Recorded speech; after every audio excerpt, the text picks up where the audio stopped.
Saturday mornings were more than just victims to hangovers, but your day started at 8 or 8:30, depending on your preferred network. But never later than 9. Because nobody Who was anybody? missed Pokemon.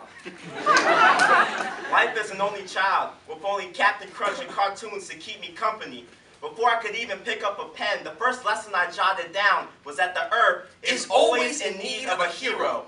The world was a damsel in distress with a special affinity for Decepticons and Team Rocket. And we all just wanted to be Power Rangers, having stick fights in backyards and playing our turns at heroes and villains. Back when the world was painted with good guys and bad guys. And evil could be identified by the matching uniforms and maybe some key signs like skulls or cobras or doom spelled out across their chests. Back when my first experience of flight was watching reruns of Air Jordan dunks lifting off from the free throw line, tongue out. Sweat glistening. Millions of multicolored children cheering. We all just wanted to be like our heroes.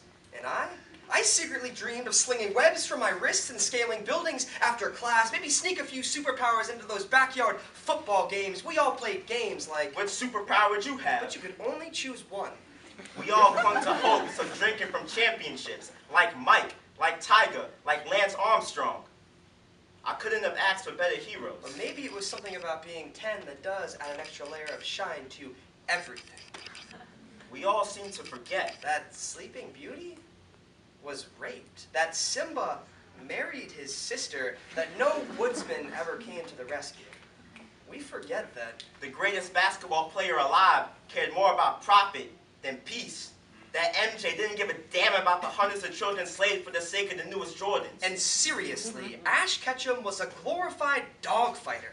SpongeBob was 25 years too old. And Ed, Ed, and Eddie were assholes.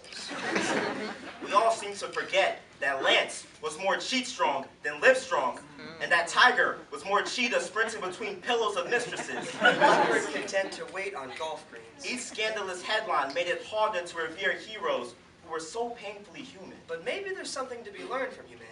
I'm sure there's a lesson I never learned about how praying to false gods builds character. Or maybe that's what led to damnation. I can't quite remember. Maybe it's just the consequences that we never considered at that age. The results of never surrender. What happened to the people inside when we sent those villains flying through buildings? And what's the point of sifting through the rubble after our sacred idols crumble into fruity pebbles? Gods made from the contours of men can never withstand the glare of fame, fortune, and flashing lights. But I guess every fallen hero by the wayside is still a moral victor. To some kid, still in search of hope's beacon. I haven't yet decided if I should bury my heroes in mausoleums or unmarked graves. But I'm certain now that where I came from had no consideration for where I was going. And if it did, it didn't have much foresight. When even the heroes sketched from our best reflections make mistakes. When even Zeus cheats on his wife, it's hard to believe that humans can never be more than just human. And maybe the truth didn't have our best intentions. And I'd rather sip Kool-Aid flavored ignorance than cynicism. Maybe heroes should just stay heroes for the sake of the name. Can you critique what made you? If the devil made the Sistine Chapel, would it still be beautiful?